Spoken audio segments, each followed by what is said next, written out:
स्वागत है आपका घूमो बुंदेलखंड में। दोस्तों, आप देखते हैं हम अनेकों साधु संतों की जीवनी आपको सुना चुके हैं और हम अनेकों जंगल वाले संतों की भी जीवन की शैली, जीवन का चमत्कार और जीवन का तपस्या आपको बता चुके हैं। सबसे बड़ी बात है कि मैं आज एक ऐसे संत के बारे में बताने जा रहा हूं जो आपने शायद ही सुना होगा। बहुत से लोग नहीं सुने हैं, तो बहुत ध्यान से सुनिएगा, क्योंकि एक ऐसे संत है ये कि शायद हमारे जन्म से पहले इनका देहांत हो गया था या नहीं हुआ रहा होगा, तो वो मैं आप सबको बताने जा रहा हूं, क्योंकि बहुत से लोग नहीं जानते हैं।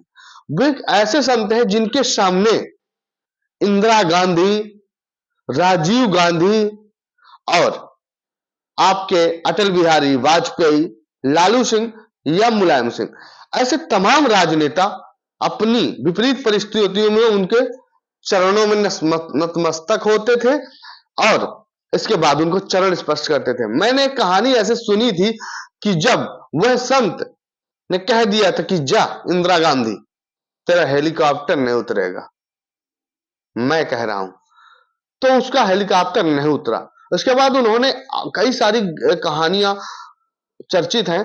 उन्होंने एक बार इंदिरा गांधी को स्वयं मुलाकात करने के लिए मना कर दिया कि मैं नहीं मिलता, होगी वो प्रधानमंत्री। तो ऐसे संत हैं जो उनके बारे में आपको जानना बेहद जरूरी है। आप बिल्कुल धैर्य से बने रहिएगा एक ऐसे संत के बारे में। ये संत मैं आपको बता ही दे रहा हूं, ये संत है देवराहा बाबा। देवराहा बाबा की चर्चा आपने शायद सुनी हो। तो देवराहा बाबा के बारे में अद्भुत चमत्कारी संत थे, युग पुरुष थे, अब इस दुनिया में नहीं रहे। तो उनकी जीवन गाथा हम आपको बताने जा रहे हैं अपने घूमो बुंदेलखंड में। तो हमारे चैनल को सब्सक्राइब कर दीजिएगा और अत्यधिक शेयर कर दीजिए, ताकि देवराहा बाबा की कहानी हर किसी तक पहुंचे। तो हमारे साथ बने रहिएगा। देवराहा बाबा। देवराहा बाबा भारत के उत्तर प्रदेश के देवरिया जनपद में एक ऐसे योगी, सिद्ध महापुरुष एवं संत महापुरुष थे। डॉक्टर राजेंद्र प्रसाद, महामना, मदन मोहन मालवीय, पुरुषोत्तम दास टंडन जैसे विभूतियों ने पूज्य देवराहा बाबा के समय समय पर दर्शन कर अपने को कृतार्थ किया था, अनुभव किया। पूज्य महर्षि पतंजलि प्रतिपादित अष्टांग योग में पारंगत थे देवराहा बाबा। देवराहा बाबा धर्म सिद्ध योगी चंद्र थे। मंदिर महर्षि योगी राज देवराहा बाबा मंच आश्रम मैल देवरिया उत्तर प्रदेश। तो इनका यह स्थान आज भी है। भारत के ऐसे एक संत हैं। इनका जन्म देवरिया उत्तर प्रदेश में हुआ था। निधन इनका हुआ था 19 जून 1990 में वृंदावन में उत्तर प्रदेश। तो इनको जो है अंत्येष्टि भी वृंदावन में ही की गई थी और इनकी कर्म भूमि थी मैल चौराहा, जो वहां देवरिया में पड़ता है।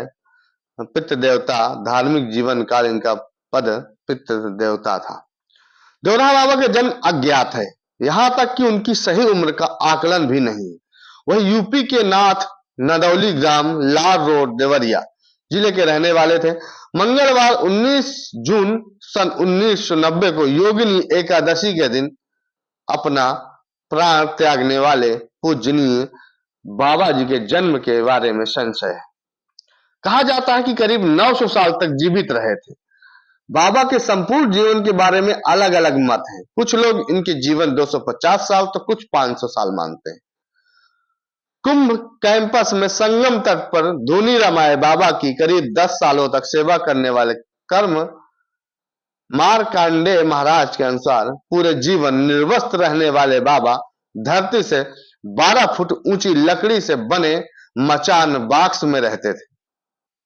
वह नीचे केवल सुबह के समय स्नान करने के लिए आते थे। उनके भक्त पूरी दुनिया में फैले हैं। राजनेता, फिल्मी सितारे और बड़े बड़े अधिकारी उनके शरण में जाते थे। हिमालय में अनेक वर्षों तक अज्ञात रूप में रहकर उन्होंने साधना की। वहां से पूर्वी उत्तर प्रदेश के देवरिया नामक स्थान पर पहुंचे। वहां वर्षों निवास करने के कारण उनका नाम देवराहा बाबा पड़ा। पूजनीय देवराहा बाबा जी ने देवरिया जनपद के सलेमपुर तहसील में मैल, एक छोटा शहर से लगभग 1 कोस की दूरी पर सरयू नदी के किनारे एक मचान पर अपना डेरा डाल दिया और धर्म कर्म करने लगे। देवराहा बाबा परम राम भक्त थे। देवराहा बाबा के मुख में सदा राम नाम का वास था। वो भक्तों को राम मंत्र की दीक्षा दिया करते थे। वे सदा सरयू के किनारे रहा करते थे। उनका कहना था, एक लकड़ी हृदय को मानो, दूसरा राम नाम पहचानो, राम नाम नित उर पे मारो, ब्रह्म जिसे संशय ना जानो। देवरा बाबा जन सेवा तथा गौ सेवा को सर्वोपरि धर्म मानते थे तथा प्रत्येक दर्शनार्थी को लोगों की सेवा, गौमाता की रक्षा तथा भगवान की भक्ति में रत रहने की प्रेरणा देते थे। देवरा बाबा श्री राम और श्री कृष्ण को एक मानते थे और भक्तों के कष्ट से मुक्ति के लिए कृष्ण मंत्र भी देते थे। ओम कृष्णाय वासुदेव, ओम कृष्णाय वासुदेवाय हरे परमात्मने प्रणतः क्लेशाय नाशाय गोविंदाय नमो नमः। समझ रहे हैं, ये मंत्र हमने भी ऐसा सुना था कि ऐसे संत बोलते हैं कई सारे कि ये मंत्र पढ़ो, पर देवरा बाबा ने ऐसा बोला था, आज कृतज्ञ हो गया, क्योंकि मैंने भी आज ही पढ़ा। बाबा कहते थे, जीवन को पवित्र बनाए बिना ईमानदारी, सात्विकता, सरसता के बिना भगवान की प्राप्ति नहीं होती। अतः सबसे पहले अपने जीवन को शुद्ध पवित्र बनाने का संकल्प लो। वे प्राय गंगा या यमुना तट पर बनी घास फूस की मचान पर रहकर साधना किया करते थे। दर्शनार्थों आने वाले भक्तजनों को संवाद पर चलते हुए अपना मानव जीवन सफल करने का आशीर्वाद देते थे। वो कहते थे, इस भारत भूमि की दिव्यता का यह प्रमाण है कि इसमें भगवान श्री राम और श्री कृष्ण ने अवतार लिया। यह देवभूमि है, इसकी सेवा, रक्षा तथा सर्व धर्म करना प्रत्येक भारतवासी का कर्तव्य है। प्रयागराज में सन 1989 में महाकुंभ के पावन पर्व पर विश्व हिंदू परिषद के मंच से बाबा ने अपना पावन संदेश देते हुए कहा था कि दिव्य भूमि भारत की समृद्धि, गोरक्षा, गोसेवा के बिना संभव नहीं होगी। गो हत्या का कलंक मिटाना आवश्यक है। पूज्य बाबा ने योग विद्या के जिज्ञासुओं को हठ योग की 10 मुद्राओं का प्रशिक्षण दिया। वे ध्यान योग, नाद योग, लय योग, प्राणायाम, त्राटक, ध्यान, धारणा, समाधि आदि की साधन पद्धतियों का जब विवेचन करते तो बड़े बड़े धर्माचार्य उनके योग संबंधी ज्ञान के समक्ष नतमस्तक हो जाते। बाबा ने भगवान श्री कृष्ण की लीला भूमि वृंदावन में यमुना तट पर स्थित मचान पर 4 वर्ष तक साधना की। सन 1990 की योगिनी एकादशी 19 जून को पावन दिन उन्होंने निर्वाण प्राप्त किया। व्यक्तित्व उनका ऐसा था कि बहुत ही कम समय में देवरा बाबा अपने कर्म और व्यक्तित्व से एक सिद्ध महापुरुष के रूप में प्रसिद्ध हो गए। बाबा के दर्शन के लिए प्रतिदिन विशाल जन समूह उमड़ने लगा तथा बाबा के सानिध्य में शांति और आनंद पाने लगा। बाबा श्रद्धालुओं का योग और साधना के साथ साथ ज्ञान की बातें बताने लगे। बाबा का जीवन सदा एक दर्शन सन्यासी था। बाबा भोर में स्नान आदि से निवृत्त होकर ईश्वर ध्यान में लीन हो जाते थे। मचान पर आसीन होकर श्रद्धालुओं को दर्शन देते और ज्ञान लाभ कराते। कुंभ मेले के दौरान बाबा अलग अलग जगहों पर प्रवास किया करते थे। गंगा यमुना के तट पर इनका मंच लगता था। वह एक एक महीने दोनों किनारे रहते थे। जमीन में कई फीट ऊंचे स्थान पर बैठकर वह लोगों को आशीर्वाद दिया करते थे। बाबा सभी के मन की बातें जान लेते थे। उन्होंने पूरे जीवन कुछ नहीं खाया, सिर्फ दूध और शहद पीकर जीते थे। श्रीफल का रस उन्हें बहुत पसंद था। बाबा कभी क्रोधित नहीं होते थे। गणमान्य व्यक्ति भी झुकते थे, यानी कि गणमान्य व्यक्ति भी इनके सामने सर झुकाते थे, जैसे कि मैंने पहले कुछ नाम बताए जो आज अभी फिर बता रहा हूं। देवरा बाबा के भक्तों में कई बड़े लोगों का नाम शुमार है। राजेंद्र प्रसाद, इंदिरा गांधी, राजीव गांधी, अटल बिहारी वाजपेयी, उत्तर प्रदेश के तत्कालीन डीजी प्रकाश सिंह, लालू प्रसाद यादव, मुलायम सिंह यादव और कमलापति त्रिपाठी जैसे राजनेता हर समस्या के समाधान के लिए बाबा की शरण में आते थे। देश में आपातकाल के बाद हुए चुनाव में जब इंदिरा गांधी हार गई तो वह देवरा बाबा से आशीर्वाद लेने गई। उन्होंने अपने हाथ के पंजे से उन्हें आशीर्वाद दिया। तभी से कांग्रेस का चुनाव चिन्ह हाथ का पंजा है। फलस्वरूप 1980 में एक बार फिर वह प्रचंड बहुमत के साथ देश की प्रधानमंत्री बनी। बाबा की लीला।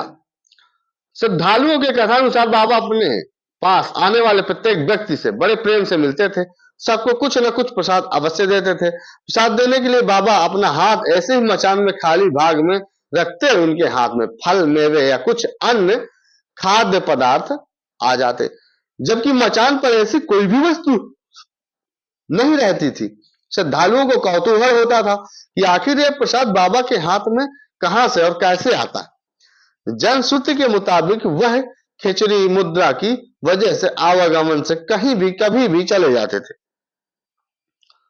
उनके आसपास उनके उगने वाले बबूल के पेड़ों में कांटे नहीं होते थे, चारों तरफ सुगंध ही सुगंध होता था। लोगों में विश्वास है कि बाबा पर जल पर चलते थे और अपने किसी भी गंतव्य स्थान पर जाने के लिए उन्होंने कभी भी सवारी नहीं की और न ही उन्हें कभी किसी सवारी से कहीं जाते हुए देखा गया। बाबा हर साल कुंभ के समय प्रयाग आते थे। मार्कंडेय सिंह के मुताबिक वह किसी महिला के गर्भ से नहीं बल्कि पानी से अवतरित हुए थे। यमुना के किनारे वृंदावन में वह 30 मिनट तक पानी में बिना सांस लिए रह सकते थे। उनको जानवरों की भाषा समझ में आती थी। खतरनाक जंगली जानवरों को वह पल भर में काबू कर लेते थे। लोगों का मानना है कि बाबा को सब पता रहता था, कब कौन कहां उनके बारे में चर्चा हुई। वह अवतारी व्यक्ति थे। उनका जीवन बहुत सरल और सौम्य था। वह फोटो, कैमरे और टीवी जैसी चीजों को देख के अचंभित रह जाते थे। उनसे अपनी फोटो लेने के लिए कहते थे, लेकिन आश्चर्य की बात यह है कि उनका फोटो नहीं बनता था। वे नहीं चाहते थे कि रिवॉल्वर से गोली नहीं चलती थी। उनका निर्जीव वस्तुओं पर नियंत्रण था। तो दोस्तों, आपने देवराहा बाबा की ऐसी कहानी सुनी। सबसे बड़ी बात है कि मैं जो है सुनता तो था, लेकिन कभी इनको दर्शन नहीं कर पाया, क्योंकि हमारी जीवन उस समय हमारा कुछ भी जन्म हुआ ही नहीं था देवराहा बाबा के समय। तो दोस्तों, ऐसे मार्मिक संत के बारे में आपने सुना और जाना। इस वीडियो को ज्यादा से ज्यादा शेयर करिएगा और ज्यादा से ज्यादा सब्सक्राइब करिएगा चैनल को। क्योंकि क्या है ना कि हम लोग इतना ऐसे ऐसे संतों के बारे में बताते हैं, अच्छा अनुभव आपको दिखाते हैं, तो हमारे वीडियो को एक स्थान मिलना चाहिए और सब्सक्राइब अवश्य करें। बहुत बहुत धन्यवाद। हम मिलेंगे आपको किसी और वीडियो में, किसी और संत, किसी और स्थान में। जय चित्रकूट धाम, जय बुंदेलखंड।